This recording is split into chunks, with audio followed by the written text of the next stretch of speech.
ॐ मूकं करोति वाचालं पङ्गुं लङ्घयते गिरिं यत्कृपातमहं वन्दे परिमानन्दमाधवम्।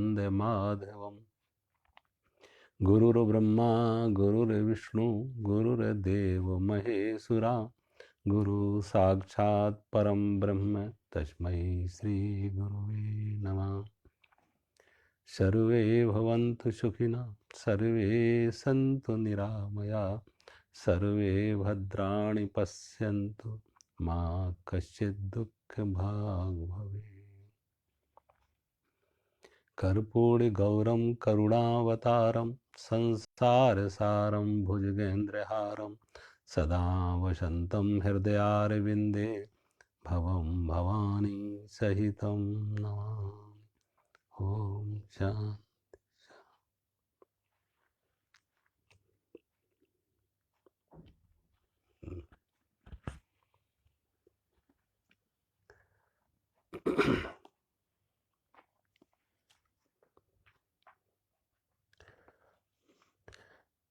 अध्याय 6 श्लोक नंबर 7। जितात्मना प्रशान्तस्य परमात्मा समाहिता शीतोष्ण सुख दुखेषु तथा मान अपमानयो। हे अर्जुन, सर्दी गर्मी और सुख दुख में तथा मान और अपमान में जिसके अंतःकरण की वृत्तियां भली भांति शांत हैं, स्वाधीन आत्मा वाले पुरुष सच्चिदानंद घन परमात्मा में सम्यक प्रकार से स्थित है। जितात्मा स्वाधीन आत्मा वाले, स्वाधीन जिसका अंतःकरण की वृत्तियां भली भांति शांत हैं, स्वाधीन है, जीता हुआ मन है, स्वाधीन आत्मा वाले और सच्चिदानंद घन परमात्मा में सम्यक प्रकार से स्थित है, अर्थात उसके ज्ञान में परमात्मा के सिवाय अन्य कुछ है ही नहीं।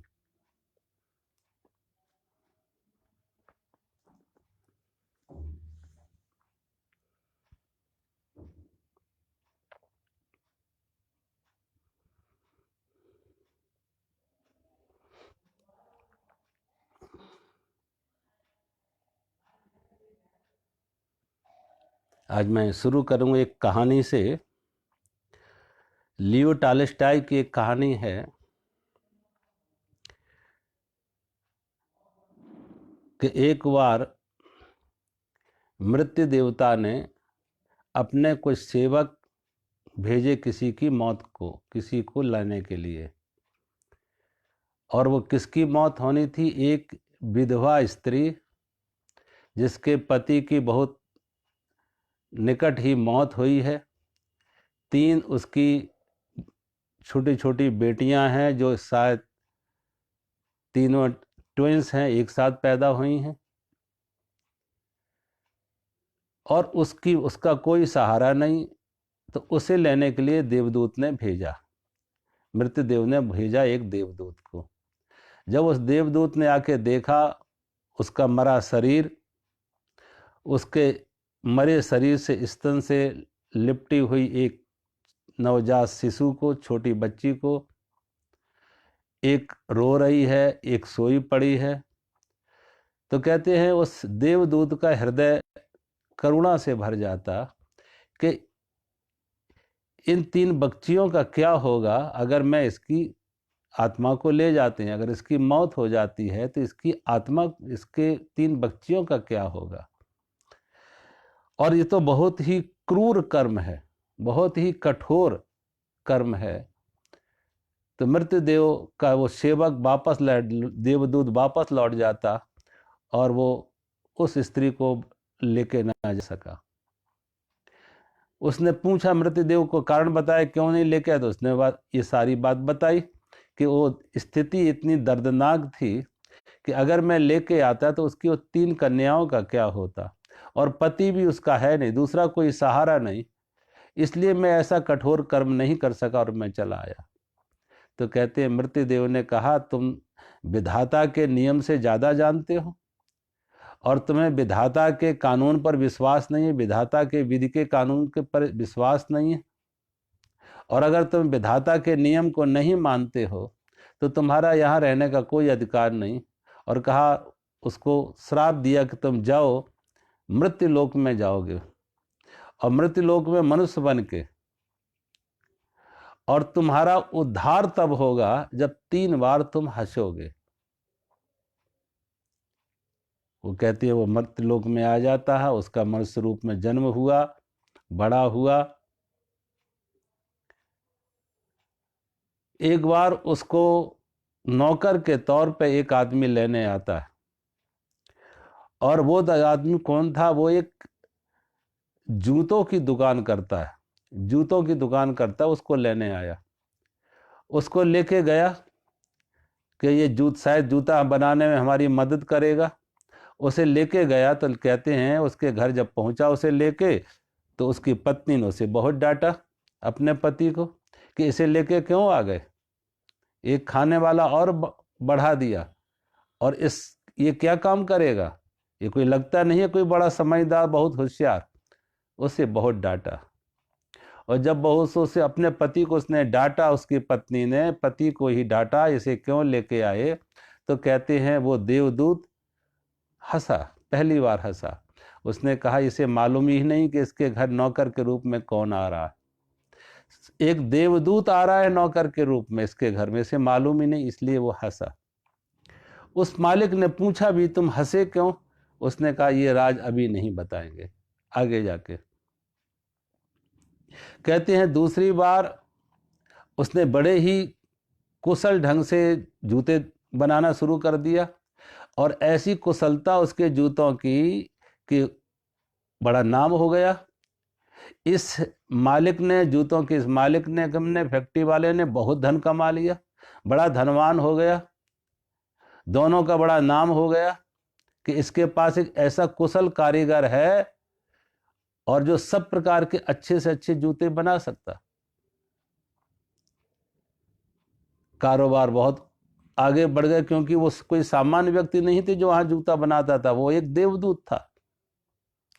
कहते हैं राजा को भी उसकी ख्याति का मालूम हुआ, तो राजा ने उसके पास कुछ विशेष तरह का चमड़ा भेजा और कहा इसके जूते बना के देना। जैसा समय दिया था उस समय पर राजा के लोग उसके पास आते हैं, तो उसे कहा था जूते बनाने के लिए, लेकिन उसने बना दिए स्लीपर। जूते बनाने के लिए कहा था, उसने बना दिए स्लीपर। तो ये जूतों बनाने का जो फैक्ट्री का मालिक था, काम करवाता था उससे, बहुत गुस्सा हुआ, बहुत को इसको बुरा भला कहा, अपमानित किया कि तुझे जूता बनाने को कहा था तूने स्लीपर बना दिया, और राजा इससे रुष्ट होगा। और ऐसा सुंदर जो चमड़ा भेजा था राजा ने, अब दोबारा मिलेगा भी नहीं, बहुत अपमानित किया, अपशब्द कहे। तो कहते हैं वो दूसरी बार फिर हंसा, फिर हंसा। फिर उसने पूछा आप क्यों हंसे? उसने बताया नहीं। अब कारण क्या था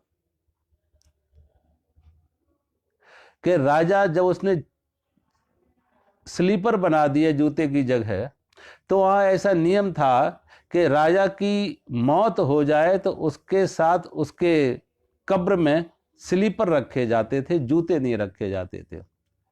और जब वो उसे खबर मिली जूते बनाने वाले को कि राजा की तो मौत हो गई, राजा की तो मौत हो गई, अब उसको जूते नहीं चाहिए, उसको स्लीपर चाहिए, उसने स्लीपर ही बना के रखे थे।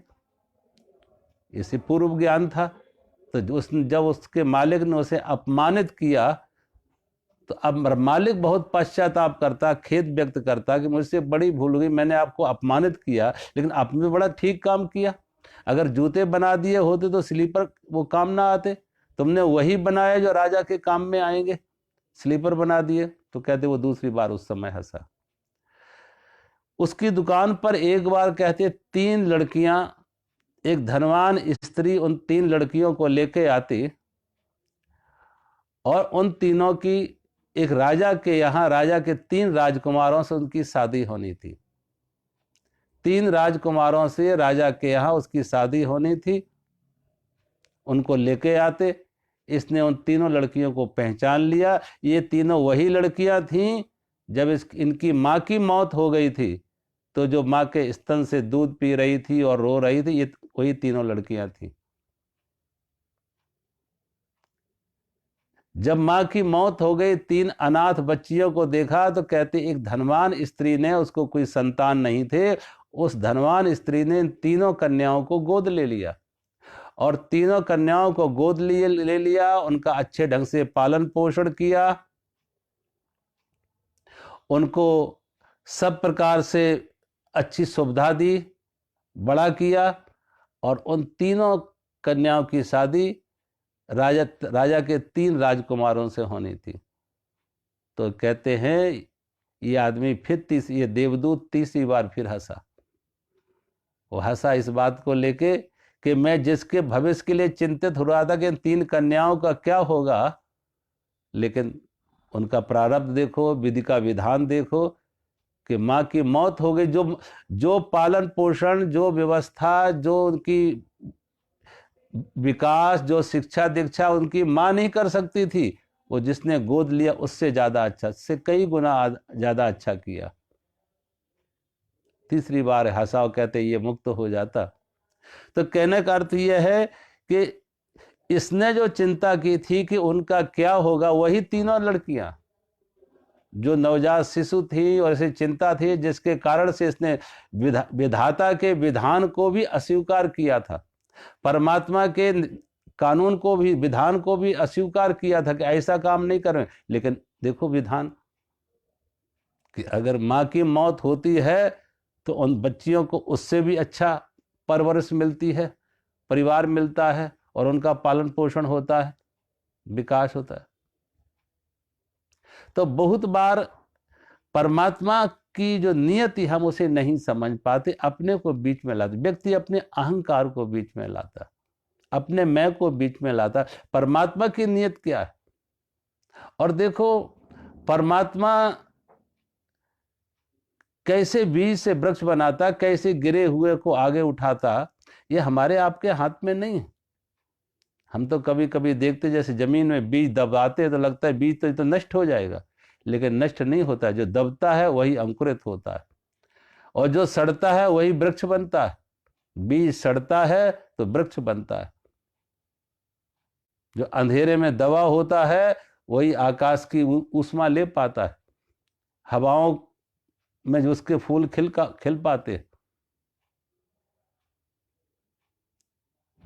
तो यहां जब भगवान कह रहे हैं शीतोष्ण सुख दुखेषु तथा मान अपमानयो, भगवान कहते हैं ऐसा जो आत्मज्ञानी है, परमात्मा के प्रति जो समर्पित है, अपनी आत्मा से जुड़ा हुआ है, उसके लिए शीत उष्ण, गर्मी सर्दी, सुख दुख, मान अपमान।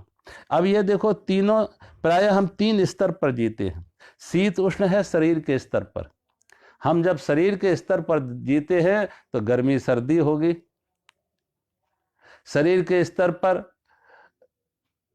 जन्म हुआ है, जवानी आएगी, बुढ़ापा आएगा, मौत होगी, जन्म मृत्यु जरा व्याधि।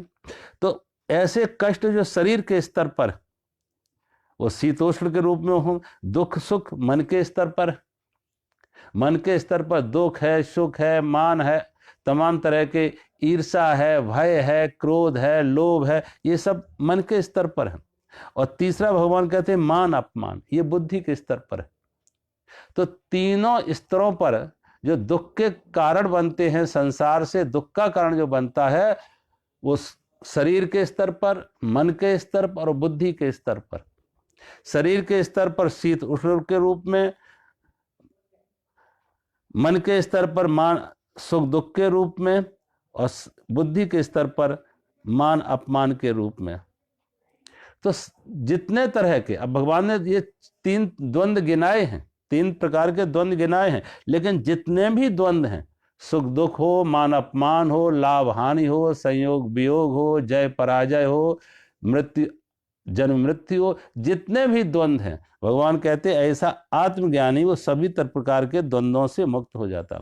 और सभी प्रकार के द्वंद्वों से मुक्त कौन हो जाता है? जो द्वंद्वों को स्वीकार कर लेता है।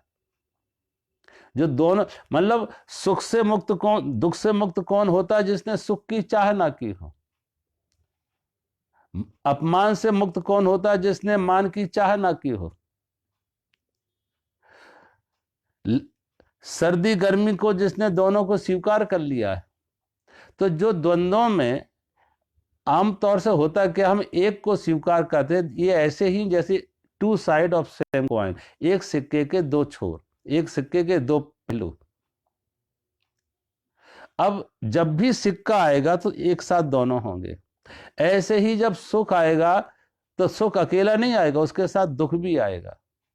मान आएगा तो मान अकेला नहीं आएगा, उसके साथ अपमान भी आएगा। लाभ जब आएगा तो लाभ अकेला नहीं आएगा, उसके साथ हानि भी आएगी। तो भगवान कहते हैं जो दोनों को स्वीकार कर लेता, जो दोनों को स्वीकार कर लेता वो दोनों के पार हो जाता, दोनों से मुक्त हो जाता। और भगवान कहते हैं जितात्मा वह सीधा जीते हुए आत्मा वाला। अब जीता हुआ आत्मा कौन है? आत्मा को जीतने, मन को जीतने का अर्थ क्या है? मन के साथ ये, जिसने मन को जाना है, जिसने मन को जाना है उसने जीतना। मन का जानना, मन को जीतना है। और जब तक हमारा तादात्म्य शरीर के साथ है, मन के साथ है, बुद्धि के साथ हमारा तादात्म्य है, शरीर के साथ, इंद्रियों के साथ, मन के साथ, बुद्धि, हमारा तादात्म्य है, तो ये तादात्म्य, शरीर मन बुद्धि इंद्रियों का तादात्म्य हमें संसार से जोड़ेगा, बहिर्मुखी करेगा, संसार के तरफ जोड़ेगा। और जब ये तादात्म्य टूटेगा, इस तादात्म्य से हम अलग होंगे, तटस्थ होंगे, साक्षी होंगे, तो अंदर से जुड़ेंगे।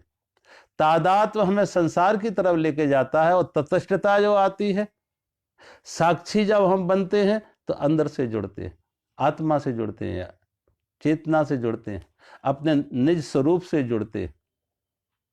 तो भगवान कहते हैं ऐसा व्यक्ति जो अंदर से जुड़ गया, और जब अंदर से जुड़ गया, ये तो देखो ऐसे ही जैसे पिछले दूसरे अध्याय में भगवान ने से एक अर्जुन ने प्रश्न किया था कि स्थित प्रज्ञ से का भाषा समाधिस्तस्य केशवा स्थित धी किम प्रभासेते किम आसीत ब्रजेत किम। अर्जुन ने प्रश्न किया था भगवान श्री कृष्ण कि स्थित प्रज्ञ से का भाषा समाधिस्तस्य केशवा स्थित धी किम प्रभासेते किम आसीत ब्रजेत, कि स्थित प्रज्ञ की भाषा क्या है, स्थित प्रज्ञ बोलता कैसे है, एक स्थित प्रज्ञ का व्यवहार कैसा है। अब जो स्थित प्रज्ञ के लक्षण जैसे भगवान ने बताए थे कि प्रजिहाति यदा कामान सर्वान पार्थ मनोगतान आत्मन्येव आत्मना तुष्टा स्थित प्रज्ञ तदोच्यते। तो एक लक्षण बताया कि स्थित प्रज्ञ वो है जो प्रजिहाति, जिसने मन की संपूर्ण कामनाओं का त्याग कर दिया। प्रजिहाति यदा कामान सर्वान पार्थ मनोगतान, जिसने मन की संपूर्ण कामनाओं का त्याग कर दिया। और जब कामनाओं का त्याग किया, कामनाएं बहिर्मुखी थीं, बाहर लेके जा रही थी, कामना का त्याग किया, तो वही हमारा मन जो बहिर्मुखी था वो अंतर्मुखी हुआ। जो बाहर की तरफ हम दौड़ रहे थे अंदर की तरफ मुड़ गए। तो आत्मन्येव आत्मना तुष्टा, अपनी ही आत्मा में हम तुष्ट हुए, तृप्त हुए, अपनी ही आत्मा से जुड़े। संसार से जुड़े थे, दुख में थे, अशांति में थे, पीड़ा में थे, असंतुष्ट थे, अतृप्त थे। संसार में अतृप्ति है, संसार में असंतुष्टि है। लेकिन जब अपने से जुड़े, आत्मा से जुड़े, तो आत्मन्येव आत्मना तृप्त, अपनी ही आत्मा में हम तृप्त हुए, अंतर तृप्ति आ गई। एक कारण बताया कि ये लक्षण है स्थित प्रज्ञ का, समाधिस्थ का, योगी का। आगे एक और श्लोक में दुखेश अनुद्विग्न मना सुखेशु विगत स्पृहा, जो दुख आने पर दुखी ना हो और सुखेशु, अब दुख आने पर दुखी कौन होगा, सुखेशु विगत स्पृहा, जिसने सुख की मांग ना की हो। दुखेश अनुद्विग्न मना सुखेशु विगत स्पृहा वीत राग भय क्रोधा स्थिर धीम, जो वीत राग है, राग भय क्रोध तीनों से मुक्त है, वीत राग भय राग भय क्रोध से मुक्त है, ऐसा भगवान कहते हैं वो स्थित प्रज्ञ है। अब वहां स्थित प्रज्ञ के लक्षण वही वही लगभग वही बातें यहाँ पे एक योगी की क्या है, एक योगारूढ़ के, योगारूढ़ किसे कहा जाए, कि योग में आरूढ़ किसे कहा जाए, तो वही बातें भगवान यहां भी दे रहे कि योगारूढ़ कहो या स्थित प्रज्ञ कहो, लगभग एक ही बात है। अंदर से जो जुड़ गया, जो स्थित प्रज्ञ है वो भी अंदर से जुड़ा है, जो योगारूढ़ है वो भी अंदर से जुड़ा है, और जो बाहर ले जाने की बात है, जो कामना थी, कामना मुक्त कर्म, कामना मुक्त कर्म, जो कामना से मुक्त हुआ वो बाह्य कर्म से मुक्त हो गया, और जो कामना से मुक्त हुआ वो संसार से मुक्त हुआ, जो कामना से मुक्त हुआ वो संसार से मुक्त हुआ, उसकी यात्रा बहिर्मुखी होकर अब अंतर से जुड़ गया, अंदर से जुड़ गया वो। तो भगवान कहते ऐसा व्यक्ति जो अंदर से जुड़ा है, अपनी आत्मा से जुड़ा है, और परमात्मा के ज्ञान में सब प्रकार से समाहित है, परमात्मा के बिना कुछ अन्य कुछ है ही नहीं, परमात्मा में पूरी तरह से समाहित है। ऐसे ही परमात्मा में समाहित है कि जैसे अब बूंद बूंद ना रही, सागर बन गई, जैसे सागर और बूंद अब दो ना रही, एक ही हो गई, और जब बूंद सागर बन गई, सागर का स्वाद ले लिया, अपनी सीमाएं तोड़ के असीम में एक हो गई, तो अब उसके लिए भगवान कहते हैं बाहर की ये द्वंद्व, मान अपमान, लाभ हानि, सुख दुख, उसके लिए कोई कारण नहीं रहे, वो सबसे मुक्त हो गई। ना उसके लिए अब कोई मान है, ना कोई अपमान है। और किससे मान, किससे अपमान? मान अपमान के लिए कोई दूसरा चाहिए, मान अपमान के लिए कोई दूसरा चाहिए। किसी से हम मान चाहते हैं, कोई हमारा मान करता है तो कोई अपमान करता है, कोई सुख देता है तो कोई दुख देता है, लेकिन जब दूसरा कोई है ही नहीं, अब सागर में दूसरा कोई है नहीं, सागर की हर लहर में सागर है, जब सागर की हर लहर में सागर है तो मान कौन करेगा, अपमान कौन करेगा, सुख कौन देगा, दुख कौन देगा, जब दूसरा कोई है नहीं। भगवान कहते जो अंतर की आत्मा से जुड़ा, परमात्मा से जुड़ा, बूंद सागर हो गई, तो उसके लिए अब मान अपमान ना रहे, सुख दुख नहीं रहे, लाभ हानि नहीं रहे, सब तरह के द्वंद्व, एक द्वंद्व नहीं, सभी प्रकार के द्वंद्वों से, कि द्वंद्व का अर्थ है दो, द्वंद्व का अर्थ ही है दो। अब परमात्मा द्वैत, परमात्मा में द्वैत नहीं है, अद्वैत है। जहां दो मिटा, अद्वैत रह गया, एक ही रह गया, परमात्मा ही रह गया। अब लहरें अनेक हैं लेकिन सागर एक है। सतह पर एक बहुत लहरें दिखेगी, लेकिन अंतर में गहरे में जाओ, एक सागर ही सागर है। और जिनकी समझ है, जिन्हें होश है, जिन्हें ज्ञान है, वो देख रहे हैं कि यद्यप लहरें बहुत तरह तरह की दिख रही है, लेकिन एक सागर के ही अनेक रूप है, एक सागर के ही अनेक रूप हैं। ये कोई लहर सागर से अलग नहीं है, हर लहर में सागर ही है, हर लहर की मस्ती में सागर की ही मस्ती है। जिसने हर लहर में सागर देख लिया, अब वो लहर लहर के बीच में कोई सुख दुख नहीं, कोई मान अपमान नहीं, कोई लाभ हानि नहीं, कोई अपना पराया नहीं, अब दो ना रहे, एक ही रह गया। और जब एक रह गया तो उस ऐसे व्यक्ति के लिए न शरीर रहा, न मन बुद्धि इंद्रियाओं सबसे मुक्त हो गया, और ना उसके लिए कोई गर्मी सर्दी है, ना सुख दुख है, ना मान अपमान। अब इसका अर्थ ये नहीं है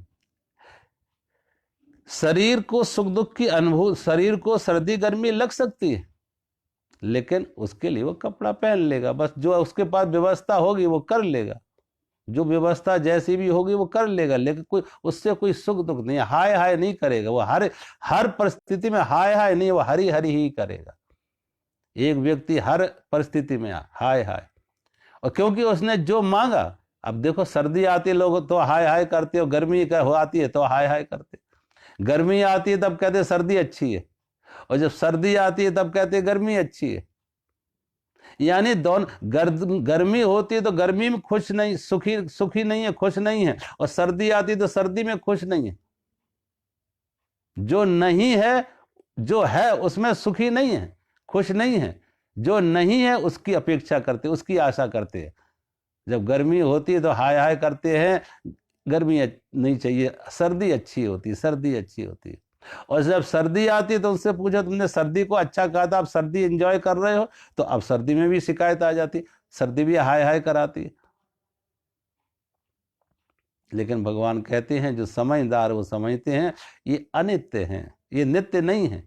न सर्दी सदा रहती है न गर्मी सदा रहती है, आने जाने वाले, आगमा पायना है, आने जाने वाले हैं। न सदा गर्मी रहेगी न सदा सर्दी रहेगी, लेकिन जो साक्षी है वो सदा है। और साक्षी को ना गर्मी है ना सर्दी है, ये सब शरीर के स्तर पर है। जो साक्षी हमारा चेतन है उसके लिए ना कोई गर्मी ना कोई सर्दी ना कोई मान ना कोई अपमान, ना उसके लिए कोई सुख ना कोई दुख, क्योंकि सारा खेल शरीर मन बुद्धि इंद्रियों के स्तर पर है। शरीर मन इंद्रियों के स्तर पर ही सब कुछ है। लेकिन जो इससे मुक्त हो गया, अंदर से जुड़ गया, उसके लिए ना कोई मान ना अपमान ना सर्दी ना गर्मी ना सुख ना दुख। वो तो अंतर के लिए, चेतना में ना कोई गर्मी ना कोई सर्दी। शरीर है, शरीर का धर्म है, जब तक ये शरीर है तब तक ठीक है, चल रहा है जब तक शरीर चल रहा है। और सुख दुख सर्दी गर्मी की जो व्यवस्था कर सकता वो तो व्यवस्था करेगा। लेकिन वो मान रहा कि ये मेरे साधन है, साधन नहीं, ये मेरी संपत्ति है, स्वामी ये नहीं है। शरीर मेरा है लेकिन मैं शरीर नहीं हूं। इंद्रियाएं मेरी हैं लेकिन मैं इंद्रिया नहीं हूं। ये मन मेरा है लेकिन मैं मन नहीं हूं। ये बुद्धि मेरी है लेकिन मैं बुद्धि नहीं हूं। मैं तीनों से अलग हूं, शरीर मन बुद्धि इंद्रियाओं से मैं तीनों से अलग चेतन हूं, आत्मा हूं, साक्षी हूं, इन सब का साक्षी हूं। तो जो साक्षी के भाव में स्थिर हो गया, जो परमात्मा के साथ एकजुट हो गया, भगवान कहते हैं ऐसा व्यक्ति शीत गर्मी सर्दी में मान अपमान में सुख दुख में समान रहता है, उसके चित्त में समता आती है। अगले श्लोक में भगवान कह रहे हैं ज्ञान विज्ञान तृप्तात्मा कूटस्थो विजितेन्द्रिया युक्ता इत्युच्यते योगी समलोष्टा से कांचना। भगवान कहते हैं जिसका अंतःकरण ज्ञान विज्ञान से तृप्त है, जिसका अंतःकरण ज्ञान विज्ञान से तृप्त है, जिसकी स्थिति विकार रहित है, जिसकी इंद्रियां भली भांति जीती हुई हैं, इंद्रियां भली भांति जीती हुई हैं, जिसके लिए मिट्टी पत्थर और स्वर्ण समान है, ऐसा योगी युक्त भगवत प्राप्त है, परमात्मा से जुड़ा हुआ, ऐसे कहा जाता है। तो भगवान कहते हैं ऐसा योगी परमात्मा से युक्त कौन है, योगी कौन है? जो परमात्मा से जुड़ा है, भगवत प्राप्त जिसे हुई है, परमात्मा से जो जुड़ा है, जो युक्त है, योगी है। वो कौन योगी है? तो भगवान ने ये अंतर बताया। जो ज्ञान विज्ञान में तृप्त है, ज्ञान जिसका अंतःकरण ज्ञान विज्ञान में तृप्त है, कूटस्थ है, वो विजितेंद्रिय है, ज्ञान विज्ञान। अब देखो किसी भी चीज का एक तो ज्ञान और एक विज्ञान। विज्ञान का अर्थ है, ज्ञान का अर्थ हमने बुद्धि से जाना, ज्ञान का अर्थ है हमने उसे बुद्धि से जाना, बुद्धि से समझा, वो ज्ञान। लेकिन विज्ञान का अर्थ है जैसे हमने कहीं पढ़ लिया किसी चीज के बारे में, तैरने के बारे में पढ़ लिया कि ये तैरना ऐसा होता है, वो ज्ञान है। लेकिन विज्ञान कब होगा? जब वो अनुभव में आ जाए। चीनी के बारे में पढ़ा, चीनी मीठी है, लेकिन विज्ञान कब बने? जब अनुभव में आए, जब हमारे अनुभव में आए तो विज्ञान। जब तक अनुभव में नहीं है, सिर्फ बुद्धि के स्तर पर है तो ज्ञान। तो भगवान कहते हैं ऐसा व्यक्ति, इसलिए हमारे शास्त्रों में ज्ञानी किसे कहा है? हमारे शास्त्रों में ज्ञानी उसे कहा जो श्रोत्रिय भी है और ब्रह्मनिष्ठ है। खाली श्रोत्रिय नहीं, साली श्रोत्रिय है तो ज्ञानी है, और अगर ब्रह्मनिष्ठ है तो विज्ञानी है। ब्रह्मनिष्ठ का अर्थ है उसने शास्त्र में जो पढ़ा है उसका स्वाद भी लिया है, उसकी अनुभूति भी हुई है, उसके अनुभव को भी जाना है।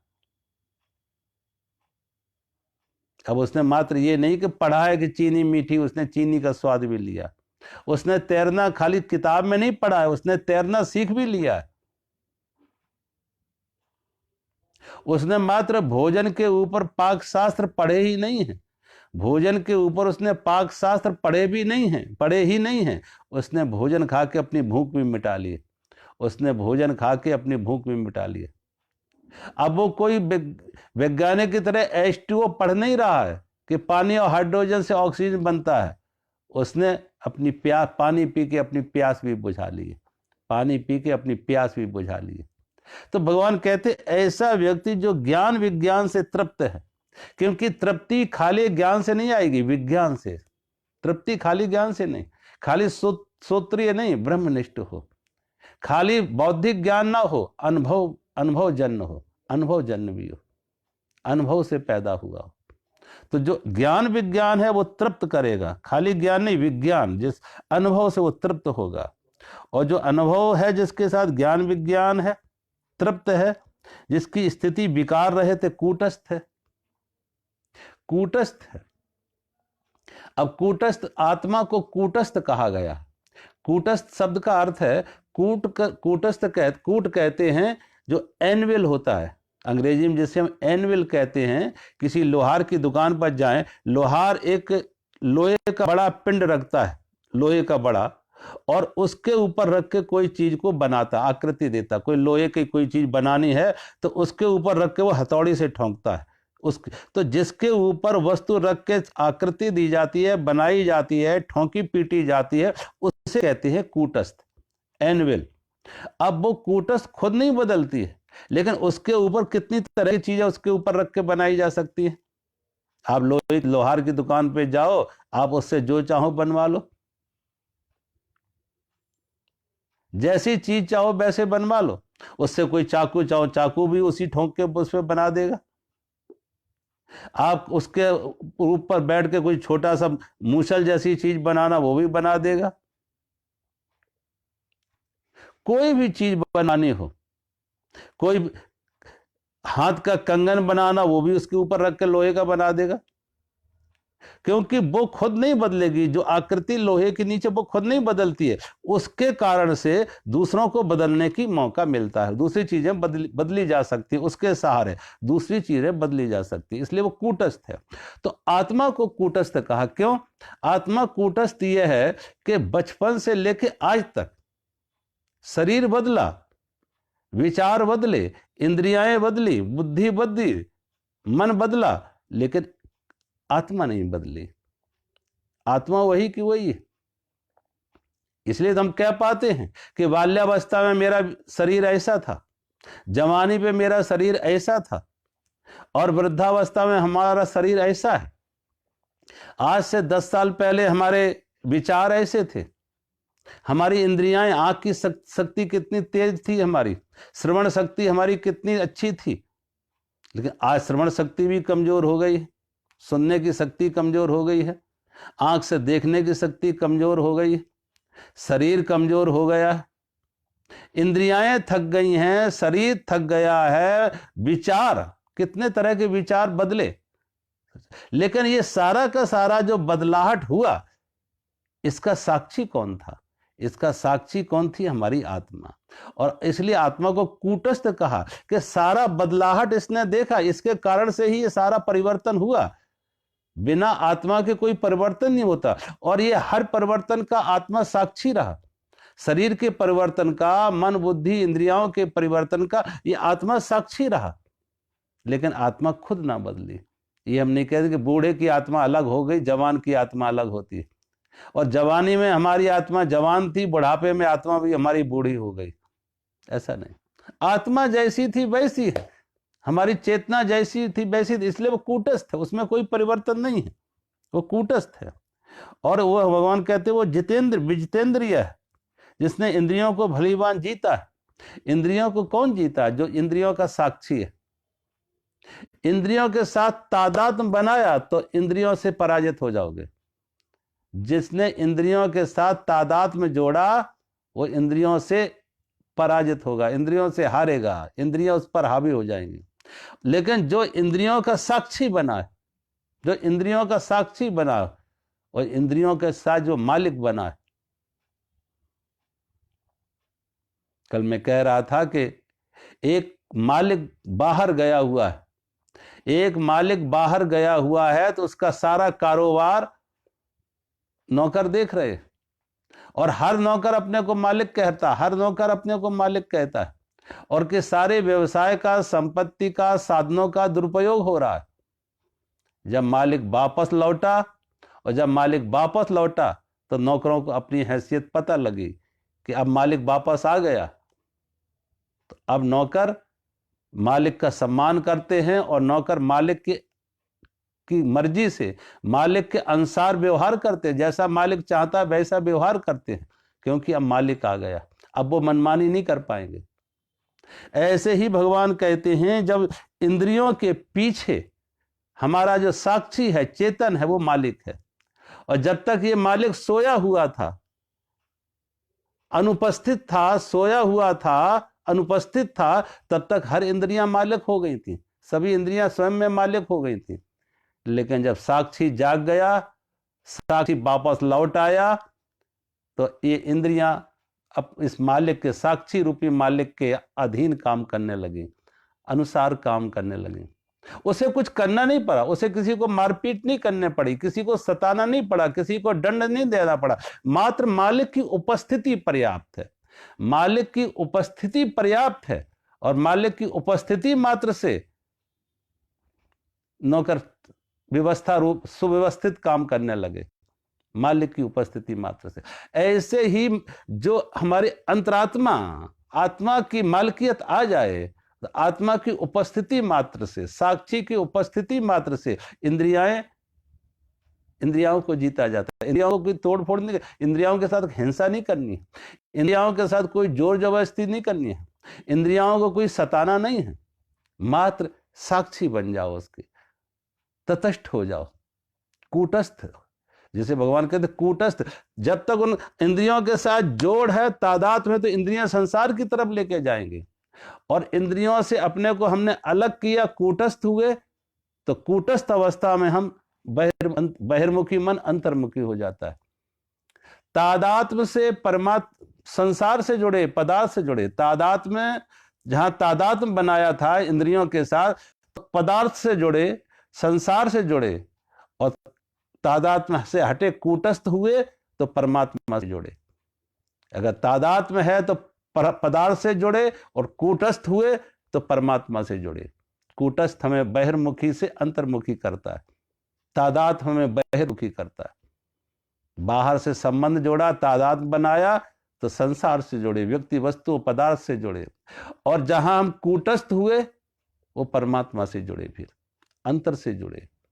तो भगवान कहते ऐसा व्यक्ति जो ज्ञान विज्ञान तृप्त आत्मा, कूटस्थ है और विजित इंद्रिया, और उस ऐसे व्यक्ति के लिए, ऐसे ज्ञानी के समलोष्टास कांचना, जिसके लिए मिट्टी, पत्थर, स्वर्ण सब समान है, जिसके लिए मिट्टी, पत्थर, लोहा, सोना सब बराबर है। देखो इन चीजों की कीमत कब है। प्रकृति में देखो, परमात्मा की इस कुदरत में देखो, कुदरत में परमात्मा ने कोई भेद किया है कि लोहे की कीमत, मिट्टी की कीमत, सोने की कीमत कोई अलग अलग हो? कुदरत में कोई भेद नहीं है। और एक जमाना था जब ये बाजार नहीं थे, मार्केट नहीं थे, ध्यान रखना। ये सारी जो असमानता आई है, कम ज्यादा जो है, जिसकी एक की मांग है, एक की ज्यादा मांग, एक की कम मांग, वो कैसे हुई? बाजार के आने से। बाजार है तो बाजार में मिट्टी की कीमत कम है, सोने की कीमत ज्यादा है। पत्थर की कीमत कम है, सोने की कीमत ज्यादा है। कई कारणों से। एक तो बाजार ने कीमत आंकी है। अगर बाजार ने कीमत आंकी उनकी, तो बाजार ना होता। जब बाजार नहीं थे, जब मनुष्य आदिवासी के तौर पे था, बाजार नहीं थे, तो सोचो इनकी कोई अलग अलग कीमत थी कि लोहे की कीमत, सोने की कीमत। बाजार ना हो तो इनकी कीमत कोई मतलब नहीं। और बाजार से कुछ चाहिए तो इनकी कीमत है। लोहे की कीमत है, सोने की, अब सोने से ज़्यादा कुछ। और मुख्य बात तो ये कि जो कम मात्रा में अवेलेबल है, जिसकी उपलब्धता कम है, वो अर्थशास्त्र का नियम है ना, डिमांड एंड सप्लाई। अर्थशास्त्र का नियम है डिमांड एंड सप्लाई। अगर डिमांड ज़्यादा है, सप्लाई कम है, तो कीमत ज़्यादा है। डिमांड ज़्यादा है और सप्लाई कम है तो कीमत ज़्यादा है। सोने की डिमांड ज़्यादा है, सोने की मात्रा कम है। सोना कम, कुदरत में, प्रकृति में, जमीन पर सोना कम मिलता है, लेकिन सोने की डिमांड ज़्यादा है तो सोने की कीमत ज़्यादा है। अगर किसी और मिट्टी की डिमांड कम है और मिट्टी है ज़्यादा, चारों तरफ मिट्टी ही मिट्टी है, मिट्टी ज़्यादा है लेकिन उसकी डिमांड कम है, इसलिए उसकी कीमत कम है। लेकिन देखो, ऐसा ना सोचना कि इसकी कीमत कम है। अगर मिट्टी ना हो, सोचो, मिट्टी ना हो, सब सोना ही सोना हो, तो फिर जीवन रहेगा? बिना सोने के जीवन रह सकता है, बिना सोने के जीवन तो रह सकता है। सोने का क्या करोगे? खाओगे। लेकिन बिना मिट्टी के नहीं। अगर मिट्टी ना हो तो अनाज कैसे पैदा करोगे? मिट्टी से ही तो अनाज पैदा होता है, वृक्ष उगते हैं, फसल उगती है, अनाज आता है, फल आते हैं। अगर मिट्टी ना हो, सोना ना हो, सोने से हम आभूषण बनाते, सोना ना हो तो जीवन चलेगा, लेकिन मिट्टी ना हो तो जीवन नहीं चलेगा। सोचो। तो ज्ञानी को सोने के कोई आभूषण नहीं चाहिए, उसके लिए सब बराबर है। उसकी मार्केट से कुछ लेना देना है ही नहीं, बाजार से कोई खरीद फरोख्त उसको करना ही नहीं। इतना उसे सब ज्ञान है, इसका मतलब अज्ञानी नहीं, उसे ज्ञान है कि ये मिट्टी है, ये लोहा है, ये पत्थर है, ये सोना, ये उसे ज्ञान है। लेकिन उसके लिए कोई आकर्षण नहीं है, क्योंकि उससे बाजार से कुछ लेना नहीं, उसकी कोई मांग नहीं, उसकी कोई मांग नहीं है, उसकी कोई अपेक्षा नहीं।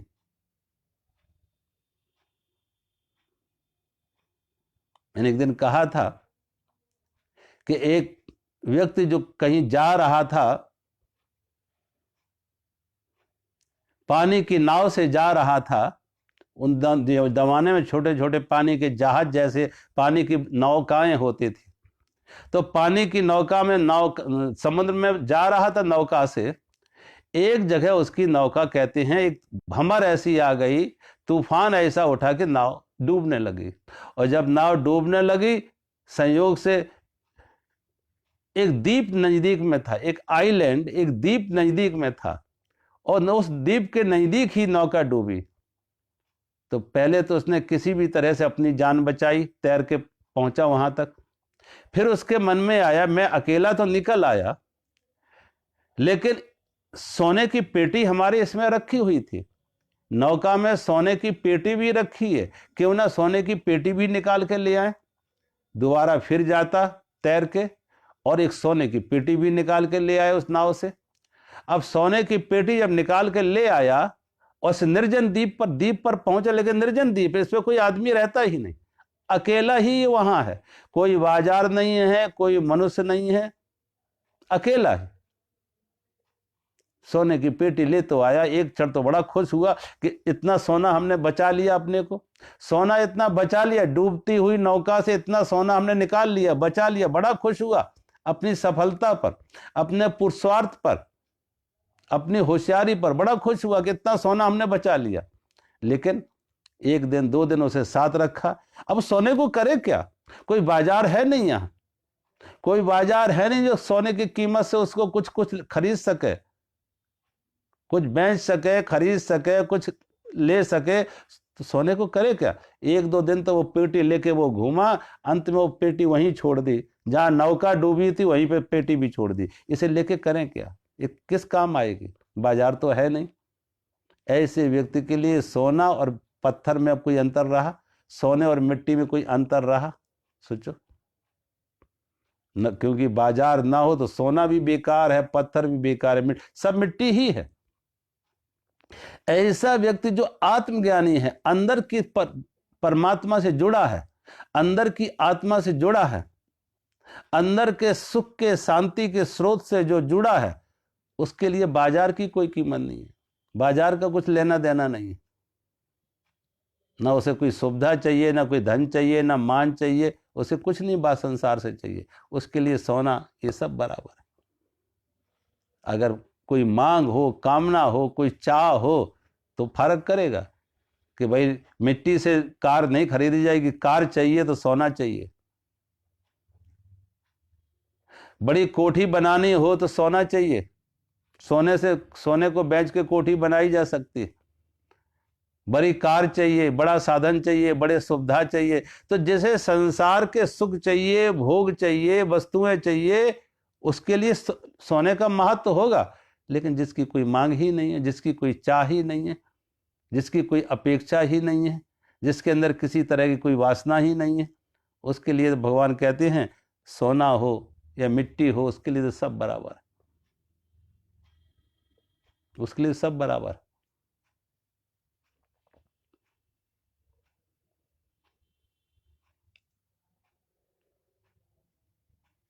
कोई पति पत्नी दोनों सन्यासी हो गए, फकीर साधु हो गए, दोनों पति पत्नी जब दोनों साधु हो गए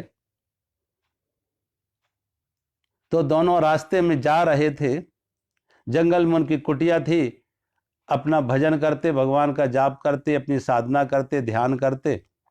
एक दिन पति और पत्नी जंगल में जा रहे थे, आगे पति पीछे पत्नी। पति ने देखा कि एक जगह एक सोने की असरफी पड़ी है, सोने की असरफी पड़ी है। पति ने देखा सोने की असरफी तो उसने मिट्टी उठा के उस पर डालने लगा। इसलिए डालने लगा पीछे हमारी पत्नी आ रही है और कहीं ये पत्नी सोने की असरफी ना उठा ले, ये पत्नी कहीं सोने की असरफी उठा ना ले, कि इसके मन में लालच ना आ जाए, सोना देख के इसके मन में लालच ना आ जाए सोना को देख के। तो उसने मिट्टी उठा के और उसके ऊपर डालने लगा, सोने की असरफी के ऊपर मिट्टी से ढकने लगा। पास में थोड़ी देर में पत्नी नजदीक आ गई और जब पत्नी ने नजदीक आ गई उसने पूछा क्या कर रहे हो। जब उसने पूछा क्या कर रहे हो, यहां से मिट्टी उठा के यहां क्यों डाल रहे हो, ये क्या खेल कर रहे हो। तो अब बड़ा मुसीबत क्या कहे, ये कह नहीं सकता कि उसके मन में लालच था कि तुम ना उठा लो, झूठ बोल नहीं सकता कि हम कुछ नहीं कर रहे थे। जब पत्नी ने पूछा क्या कर रहे हो, झूठ बोल नहीं सकता, सच बताना पड़ा। तो उसने कहा मैं यहाँ एक सोने की असरफी है उसके ऊपर मिट्टी डाल रहा था, इसलिए कि कहीं तुम्हारे मन में इस असरफी को उठाने का लालच ना आ जाए, लोभ ना आ जाए। आपके मन में कोई लोभ लालच ना आ जाए, असरफी ना उठा लो तो हमारा संन्यास का नियम टूट जाएगा, ये संन्यास का नियम टूट जाएगा। इसलिए मैं इस सोने की असरफी के ऊपर मिट्टी से ढक रहे थे इसे। पत्नी हंसने लगी कि अभी भी तुमको सोना सोना दिख रहा है, अभी मिट्टी और सोने में फर्क कर रहे हो, और अभी भी अगर सोने और मिट्टी में फर्क कर रहे हो तो अभी सोने से के आकर्षण से मुक्त नहीं हुए, अभी सोने के आकर्षण से मुक्त नहीं हुए अगर फर्क है। अन्यथा अगर सोने के आकर्षण खत्म हो जाए तो सोने और मिट्टी में क्या फर्क है। दोनों कुदरत से निकली हुई चीजें, दोनों ही जमीन से निकली हुई। वो पत्थर हो वो भी वैसे ही निकला है, सोना है वो भी वैसे ही निकला है, मिट्टी है वो भी इसी पृथ्वी का अंग है, सब इसी पृथ्वी की संपदा है, उसका कोई मूल्य हमारे लिए नहीं। तो भगवान कहते ऐसा आत्मज्ञानी जो अंदर की जगत से जुड़ा है, अंदर के परमात्मा से जुड़ा है, उसके लिए भगवान कहते हैं जो युक्त है। जो योगी कौन है, जो युक्त है, जो अंदर से जुड़ा है, आत्मा से जुड़ा है और आत्मतृप्त है। ये किसके लिए भगवान कहे, जो आत्मतृप्त है। और आत्मतृप्त है, ऐसा व्यक्ति आत्मसंतुष्ट है, जो अंदर से तृप्त ही हो गया तो बाहर की उसकी प्यास, बाहर की भाग दौड़, बाहर की कामनाएं सब तिरोहित हो गई, सब खत्म हो गई। अगले श्लोक में भगवान कह रहे हैं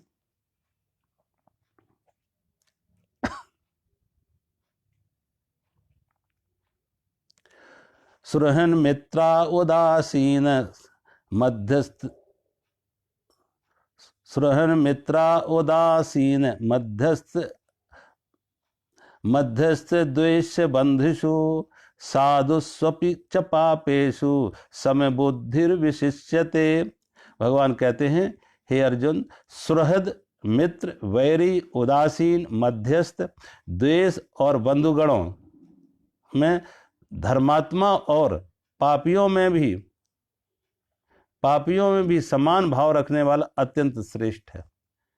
भगवान कहते हैं ऐसा व्यक्ति जो योगी है, समत बुद्धि जिसकी है, और जिसके लिए भगवान यहाँ कह रहे जिसके लिए गर्मी सर्दी, मान अपमान, लाभ हान, सुख दुख सब बराबर हैं, जो जितेंद्रिय है, कूटस्थ है, तो ऐसे के लिए भगवान के उसके लिए समता सम है। जैसे पिछले भगवान ने दिया था विद्या विनय संपन्ने ब्राह्मणे कवि हस्तिनी सुनिचय बे सुपाके चा पंडिता समदर्शना। वहां भगवान ने कहा था विद्या विनय से संपन्न ब्राह्मण में, गाय में, हाथी में, कुत्ते में, चांडाल में, सब में एक आत्मा को देख रहा है, एक परमात्मा को देख रहा है। तो समदर्शना, जो समदर्शी है, यहाँ पे भगवान कह रहे हैं वो सबके प्रति समभाव रखने वाला, समान भाव रखने वाला, सबके प्रति समान भाव। और किसके प्रति समान हो? सभी, वो सुहृद हों, मित्र हों। सुहृद मतलब जो अपना हित करने वाले हों, अपने से अपने प्रेम करने वाले हों, अपने से शत्रुता करने वाले हों, जो हमारे सुख या दुख में उदासीन हों, जो मध्यस्थ हों, बीच में ठहरे, जो द्वेष करने वाले हों, जो बंधुगण हों, अपने हों, धर्मात्मा हों या पापी हों। अब सभी तरह के भगवान कहते जितने भी ये हैं उन सबके पर समान भाव रखने वाला, समान भाव रखने वाला। सब अपने अपने स्वधर्म से वर्त रहे, सब अपने अपने स्वधर्म से स्वभाव से वर्त रहे। इस कुदरत में आप देखो भगवान ने अगर विष बनाया तो अमृत भी बनाया। विष का अपना उपयोग है, अमृत का अपना उपयोग है।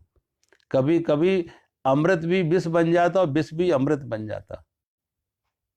काम कभी कभी देखो ऐसे रोग होते हैं जो रोग विष की निवृत्ति से हो जाते हैं। और कहते किसी ने विष खा लिया हो तो विष का विष हटाने के लिए विष दिया जाता, विष का विष हटाने के लिए विष दिया जाता। कहते हैं सांप का काटा हुआ सांप के ही जहर से ठीक होता है। तो प्रकृति में जो भी भगवान ने दिया है, जो भी जैसा है, सारा का सारा परमात्मा की संपदा है। इसमें कुछ अच्छा नहीं, कुछ बुरा नहीं। आप डॉक्टर की दुकान पर जाओ, डॉक्टर की दुकान की किस दवा को अच्छा कहोगे, किस दवा को बुरा कहोगे? सोचो, कोई दवा अच्छी नहीं है अपने में, कोई दवा बुरी नहीं है। एक दवा एक के लिए उपयोगी हो सकता है, एक के लिए अनुपयोगी हो सकता है। एक के लिए वही दवा विष हो सकती है, वही दूसरे के लिए अमृत हो सकती है। कभी कभी लोगों को गलत दवा दे दी जाती है तो उसके साइड इफेक्ट हो जाते हैं, दवा का रिएक्शन हो जाता है, और दवा के रिएक्शन में मौतें भी हो जाती। तो डॉक्टर के दुकान पे दवा मीठी हो, कड़वी हो, कैसी भी हो, दवाएं तो, क्योंकि रोग अलग अलग है इसलिए दवाएं अलग अलग है, व्यक्ति अलग अलग है, सारी कुदरत में भिन्नता है, डाइवर्सिटी है, अनेकता है, अनेक तरह के लोग हैं, अनेक तरह के लोगों के स्वभाव है, संस्कार है, तो अनेक तरह के जीव जगत प्राणी वनस्पति सब अनेक हैं, एक नहीं है। वृक्ष एक नहीं, अनेक तरह के वृक्ष हैं, अनेक तरह के पशु हैं, अनेक तरह के पक्षी हैं, और मनुष्यों में भी अनेक अनेक भाव विचार के लोग हैं सारी दुनिया में। क्या कह सकते हैं कि सभी दुनिया में जितने भगवान ये सब गिनाए, ये सब मनुष्यों के ऊपर। अब ये सब मनुष्य अलग अलग तरह के हैं, कोई मित्र है तो कोई शत्रु है, कोई अपना है, कोई पराया है, कोई सुहृद है, कोई द्वेष करने वाला है, कोई धर्मात्मा है, कोई पापात्मा है। लेकिन जो ज्ञानी है वो सब में देख रहा है एक ही परमात्मा, सब एक परमात्मा की शक्ति से सब चल रहा है, और परमात्मा सबको चला रहा है। धर्मात्मा को भी वही परमात्मा श्वास लेने के लिए हवा दे रहा, पीने के लिए जल दे रहा, खाने के लिए अन्न दे रहा, और पापी को भी वही परमात्मा खाने के लिए अन्न दे रहा, पीने के लिए जल दे रहा, श्वास लेने के लिए हवा दे रहा। पापी भी परमात्मा की कृपा से जी रहा है और धर्मात्मा भी परमात्मा की कृपा से जी रहा है।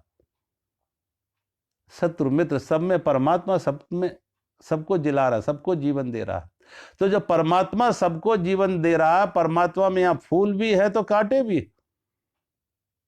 कांटों को भी जीवन परमात्मा से मिला है, जमीन से मिला है, और फूल को भी जीवन जमीन से मिला है।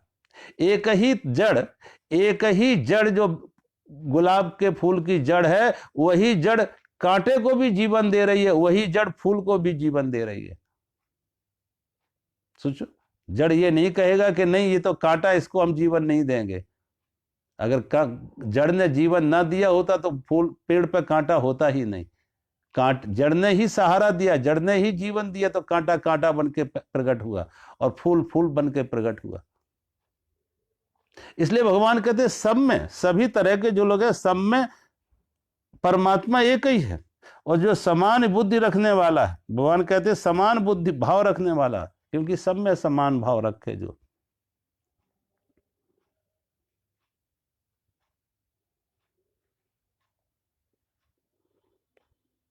कहते हैं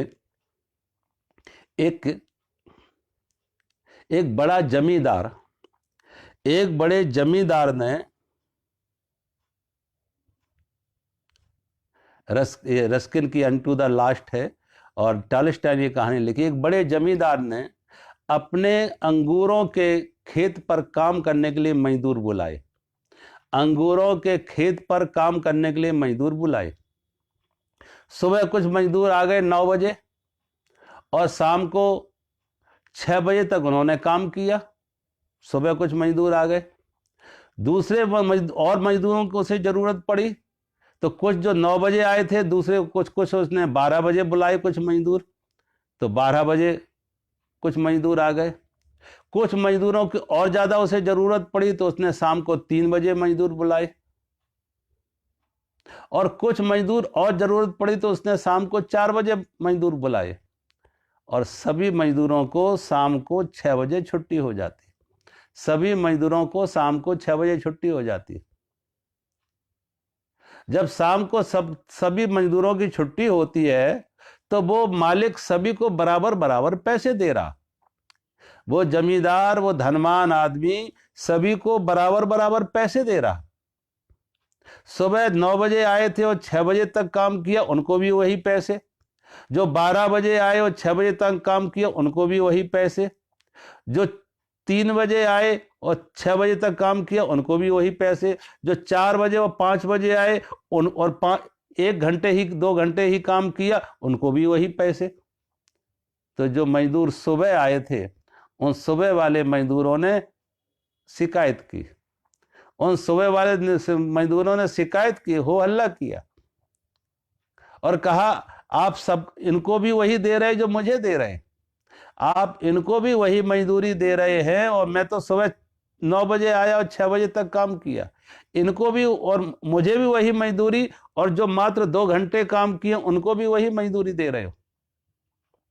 इस मालिक ने पूछा, पहले ये बताओ कि जो तुमने सुबह से शाम तक काम किया है उसकी मजदूरी तुम्हें कम मिली या ज़्यादा मिली? जो तुमने सुबह 9 बजे से और 6 बजे तक काम किया उसकी मजदूरी तुम्हें कम मिली या ठीक मिली? जब उनसे पूछा तुम अपनी मजदूरी बताओ, तुम्हें कम मिली या ज़्यादा मिली या ठीक मिली? तो उसने कहा मुझे तो ठीक मिली है, बल्कि ज़्यादा ही मिली है। मुझे तो ठीक मिली है, ज़्यादा ही मिली है। उसने कहा अगर तुम्हें ठीक मिली है और ज़्यादा ही मिली है तो अब ये तुम्हारा प्रश्न नहीं है कि इनको इतना क्यों दे रहे हो, इनको इतना क्यों दे रहे हो। तुम्हें बराबर मिली है, तुम्हारा काम खत्म। अब मेरे पास हम इनकी मजदूरी नहीं देख रहे हैं, इनका काम नहीं देख रहे हैं। मेरे पास ज़्यादा देने को है, मेरे पास ज़्यादा देने को है, इसलिए मैं दे रहा हूँ। मेरे पास ज़्यादा देने को है। और फिर तुम सुबह से शाम तक लगे, तुम्हारी भी घर की वही जरूरतें हैं, और इन्हें काम नहीं मिला, इन्हें मात्र 6 घंटे काम मिला, इनकी भी वही जरूरतें हैं घर पर। इन्हें भी भोजन करना है, इन्हें भी अपने बच्चों को भोजन कराना है। जो मात्र 2 घंटे काम किया उसे भी अपने घर पे वही जरूरतें, उसे भी अपने बच्चों को भोजन कराना है, उसे खुद भी भोजन करना है, अपने बच्चों परिवार को भोजन कराना है। उनकी जरूरतें सबकी एक हैं। भले उसे काम नहीं मिला है, वो उसकी मजबूरी थी, काम नहीं मिला, लेकिन जरूरतें तो सबकी बराबर है। जरूरतें तो सबकी बराबर है, इसलिए मैं सबको बराबर दे रहा हूं। और इसलिए उनकी मजदूरी, उनकी काम देख के नहीं दे रहा है, मैं काम देख के उन्हें मजदूरी नहीं दे रहा, उनकी जरूरत देख के दे रहा हूं। उनको काम देख के हम मजदूरी नहीं देख रहे, उनकी जरूरत देख के उन्हें मजदूरी दे रहा हूं, उनकी जरूरत।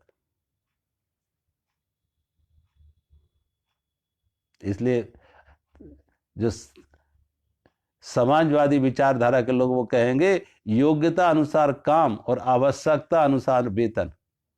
योग्यता अनुसार काम मिले और आवश्यकता अनुसार वेतन मिले। अगर एक इंजीनियर से मजदूर की जरूरत ज्यादा है तो मजदूर को ज्यादा वेतन मिले एक इंजीनियर से, क्योंकि आवश्यकता किसकी ज्यादा है। एक अगर इंजीनियर अकेला है, अविवाहित है, अकेला रह रहा, उसकी मजदूरी कम कर दो। लेकिन एक व्यक्ति मजदूरी का काम कर रहा है लेकिन उसकी जरूरतें ज्यादा है, परिवार उसका बड़ा है, कुटुंब बड़ा है, तो उसको ज्यादा मिलना चाहिए। योग्यता अनुसार तो काम मिले लेकिन उसकी मजदूरी आवश्यकता अनुसार, किसकी कितनी आवश्यकता है। तो ये व्यक्ति कह रहा है कि चूंकि मेरे पास ज्यादा है और मैं उनकी योग्यता देख के, उनकी काम देख के हम मजदूरी नहीं दे रहे, उनकी जरूरत देख के हम मजदूरी दे रहे हैं, उनकी जरूरत देख के, क्योंकि भोजन सभी को करना है। ऐसे ही भगवान कह रहे हैं कि जिस ज्ञानी के पास अंदर से प्रेम है, अंदर से शांति है, अंदर से करुणा है, तो अंदर से इतना वो धनाढ्य है, धनवान है अंदर से कि वो बांट रहा है। वो उनकी योग्यता नहीं दे रहा है, वो सबको प्रेम बांट रहा है। वो सबको प्रेम बांट रहा है। वो ये नहीं देख रहा है कि ये पापी है या धर्मात्मा है, ये मित्र हैं या शत्रु हैं। ना वो मित्र देख रहा, ना शत्रु देख रहा, ना धर्मात्मा देख रहा, ना पापात्मा देख रहा, उनकी जरूरतें देख रहा। उनकी जरूरतें देख के वो सबको दे रहा है और उसके पास है ज्यादा प्रेम है। प्रेम एक ऐसी चीज है जो देने से कभी कम नहीं होती है। जितना ज्यादा दोगे उतना ज्यादा और बढ़ेगा, जितना ज्यादा दोगे और बढ़ेगा। तो उसके पास एक समता का भाव है, क्योंकि वो सब में एक ही परमात्मा को देख रहा है। सागर की अनेक लहरें हैं लेकिन सभी में सागर का ही रूप है। कोई प्रिय नहीं, कोई अप्रिय नहीं, कोई मित्र नहीं, कोई शत्रु नहीं, कोई धर्मात्मा नहीं, कोई पापात्मा। एक ही सागर की अनेक रूपें हैं, अनेक रूप है। और अगर किसी एक लहर में तुम जहर मिला दो सारे सागर में फैल जाएगा। ऐसे ही भगवान कहते हैं जितने नाम रूप हैं वो सब परमात्मा के नाम रूप हैं। तो जो परमात्मा ही अनेक अनेक नाम रूपों में है तो किससे द्वेष करोगे, किससे बैर करोगे, किससे घृणा करोगे, किसके साथ बुराई करोगे। परमात्मा ही है सब रूपों में, तो सबके प्रति भगवान कहते हैं समभाव होगा। जो सबके प्रति समभाव है ये ज्ञानी का लक्षण है। इस जो ज्ञानी है वो सब में परमात्मा को देख के समान भाव रख रहा है और फिर उसके मन में सबके प्रति श्रद्ध हो, मित्र हो, बैरी हो, उदासीन हो, मध्यस्थ हो, बंधु हो, धर्मात्मा, पापात्मा, सबके प्रति एक समान भाव है, क्योंकि सब परमात्मा के ही ये भिन्न भिन्न रूप हैं। एक परमात्मा अनेक अनेक रूपों में प्रकट है। तो किसी के प्रति वैर नहीं, सबके प्रति प्रेम का, करुणा का, अपना समभाव। आज मैं यही विराम करते हैं। मेरा सभी को प्रणाम। हरि ओम।